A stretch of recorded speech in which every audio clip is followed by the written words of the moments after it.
ఇది కేవలం greeting cards మాయేనా?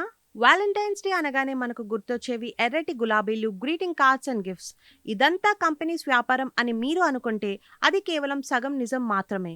ఎందుకంటే ఈ రోజు వెనక ఒక రక్తపాత చరిత్ర ఉంది. ప్రాచీన రోమ్లో ఫిబ్రవరి మధ్యలో రుపోకేలియా అనే వింత పండుగ జరిగేది. అక్కడ క్యాండిల్ లైట్ డిన్నర్స్ ఉండేవి కాదు. జంతువుల చర్మాలతో మనుషులను కొట్టే వింత ఆచారాలు ఉండేవి. ఆ తరువాత కాలంలో వాలంటైన్ అనే ఒక ఫాదర్ చక్రవర్తి ఆదేశాలను ఎదిరించి ప్రేమికులకు రహస్యంగా పెళ్లి చేసేవారు. ఆయన త్యాగానికి గుర్తుగానే ఈ రోజు మొదలైంది. సరే, చరిత్ర పక్కన పెడితే ఎవరినైనా చూడగానే గుండె ఎందుకు ఫాస్ట్ గా కొట్టుకుంటుందో తెలుసా? నిజానికి ప్రేమ గుండెలో ఉండదు, అదంతా మెదడులో ఉంటుంది. మీరు ఎవరినైనా ఇష్టపడినప్పుడు మీ మెదడులో డోపమైన్ అనే కెమికల్ రిలీజ్ అవుతుంది. ఇది ఒక రకమైన మత్తు లాంటిది. అందుకే వాళ్ళ ఆలోచన తప్ప వేరే ఏది గుర్తుకు రాదు. ఒక ఆసక్తికరమైన విషయం ఏంటంటే, ప్రేమలో ఉన్న కొత్తలో మీ మెదడులో సెరటోనిన్ అనే హార్మోన్ లెవెల్స్ బాగా పడిపోతాయి. అది ఎంత తక్కువగా ఉంటుందంటే మానసిక ఆందోళన విచ్ ఇస్ ఓసిడి ఉన్న పేషెంట్స్ లో ఉండే లెవెల్స్ అంత తక్కువ.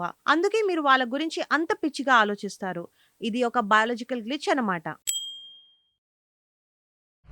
అసలు వాలంటైన్స్ డేకి ఎర్ర రంగుకే ఎందుకంత ఇంపార్టెన్స్? సైకాలజీ ప్రకారం ఎరుపు రంగు మన మెదడులో ఆకర్షణను, ఉత్సాహాన్ని పెంచుతుంది. ఒక రీసెర్చ్ ప్రకారం ఎరుపు రంగు దుస్తులు వేసుకున్న వారి వైపు మనుషులు త్వరగా ఆకర్షితులవుతారంట.